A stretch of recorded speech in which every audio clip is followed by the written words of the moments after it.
Hey Ryan and Alexi, it's nice to meet you guys. I'm Jordan Hopkins. I live in Denver, Colorado. I own a small video production company here in town. That's what I do for work. I've always had a love for bikes. I got my first BMX bike in elementary school. It was a GT Mach 2. I rode that thing everywhere. Rode it to the jumps, rode it to and from school. That's how I got to all my buddies' houses. It was just a medium for adventure and was a mechanism to clear my head and to escape.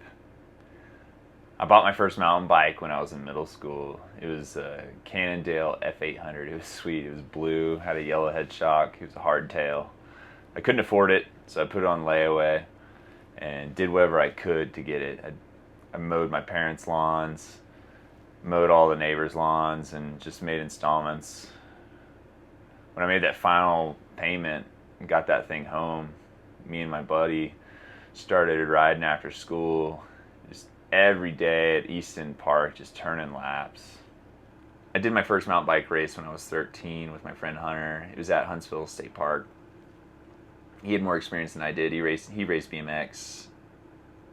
So I hit him up with a few questions I had leading up to the race, and one of them being, are you going to race with water? And he's like, nah, I'm not going to race with any water.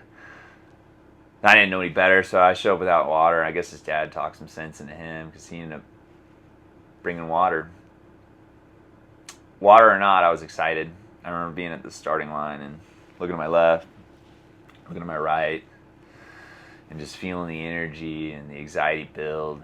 And then the gun went off, and everybody clipped in and sprinted for the woods, trying to get lead spot before it went into single track and dropped in that first descent. And I went in, out in front, but not leading, and was able to jump a few spots pretty early on in a turn, and just kept throttling and grinding the whole race, feeling like I was running someone down.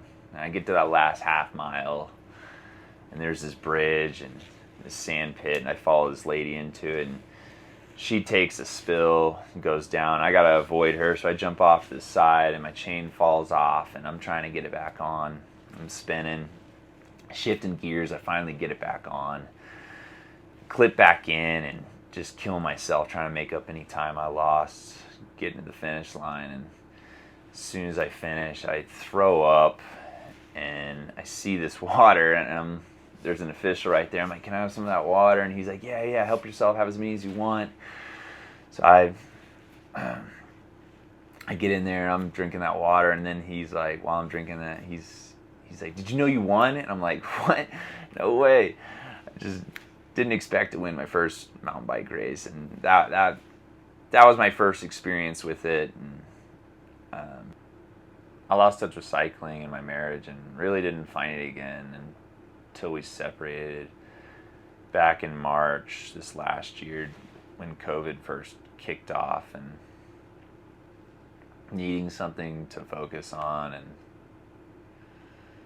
just trying to find myself again. I found my way back, and my buddy Mike built me a road bike, and I got out there and just started spinning again. And I've been looking for an event, looking for a venue to prove myself, and I come across y'all's promotion. You guys are looking to push and sponsor and support 3 people to get across the line at the Leadville 100, and I was like, this is my opportunity. Like, it's perfect.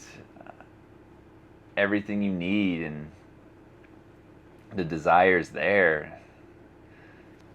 I don't know what it is about the sport of cycling that intimidates me. Maybe it's fear of failure or just putting myself out there.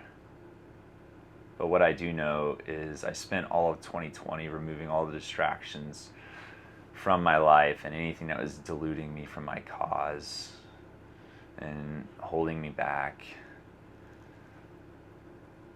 It was instilled in me at an early age during my swimming career by Coach Landtroop that once you've laid eyes on something and decided that you were doing it, that can't isn't an option, and it's not a word that was allowed to be in my vocabulary, and that's what I'm bringing here. I appreciate you guys taking the time to hear me out and listen to me state my case. Looking forward to hearing back. Peace.